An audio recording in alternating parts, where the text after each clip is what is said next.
I know of 2 brethren that are under this coverage, both in construction, both in the realm of 10 figures, that are literally on top of their game in their realm of construction, of civil engineering in this country.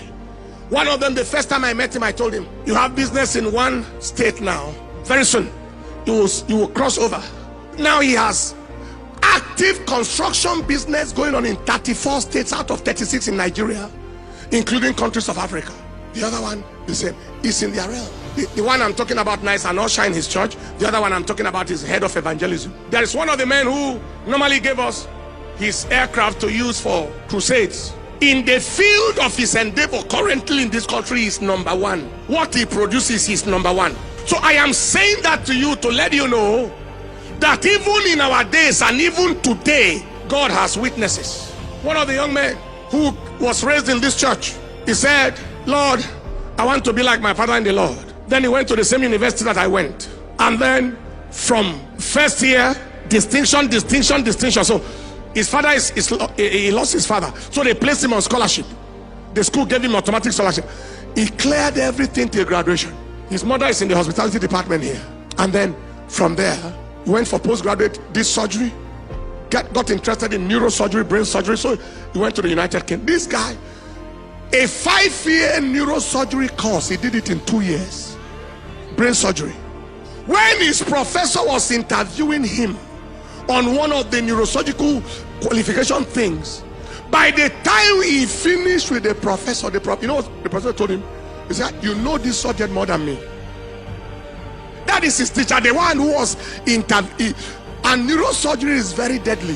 When they are teaching you the brain itself, is a lot of confusion. It's too complicated because of the kind of things that are there. All manner. These guys, so instead of returning back to Nigeria, they retained him there. There is an oil here that catapults people to the top. Our young man, is the first person to graduate, another one, to be a graduate from his family. Rescued by the Oil of Things Commission. Mathematics. Did first degree, second degree. He was sound engineer. Which location? He do church? Show us his testimony. He said, that's Dr. Bernard Egu, is now in DIGC Liverpool. He did a research titled Numerical Method for Stochastic and Lenkane Equation and Stochastic Fractional Partial Differentiation Equations, Subdiffusion and Superdiffusion. It's an aspect of applied mathematics that is relatively new in the area of material science, financial markets, epidemiology, fluid dynamics and engineering. He was in the sound engineer at the Kurudu Church here in Abuja before he left for studying the UK, and is now is still the HOD of media in Liverpool Church right now. Now it's a relatively new field. Just him and a few people went into the field for the first time. Electrodynamics, fluid dynamics, the motion of fluids. It has to do with a lot of things, even in what do you call it now, explorations and so on and so forth, and all of that. Now the professor that came to interview him for his final PhD dissertation and to award him the PhD, he says one of the most dreaded mathematics professor in the whole of the UK is known for it.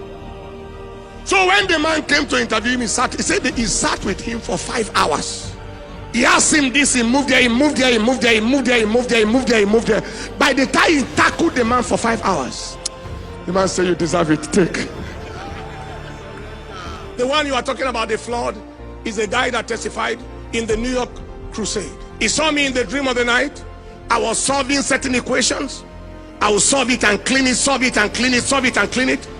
He's in the area of geology and exploration. They invited him to a Western African country for flood control and flood prediction. At the interview, he said when they interviewed him, all of a sudden, he remembered some of the equations that I taught him in the dream.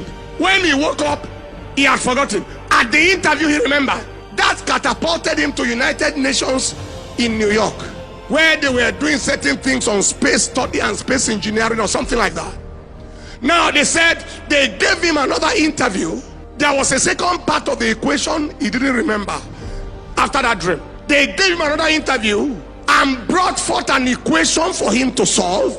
He said the moment he looked at it, bam, it returned back. If you look at him now, that t-shirt he's wearing, that equation, that is what is on the chest. He's now highly rated in the space science realm. Someone get ready. Something is about to happen to you. Ay, ay, ay, ay, ay, ay, ay, ay. Hey! Hey! Hey! If you are saying an amen, shout the loudest amen. I see something is about to be fired into your system, fired into your mind to catapult you to the top. You believe that? Shout the loudest amen.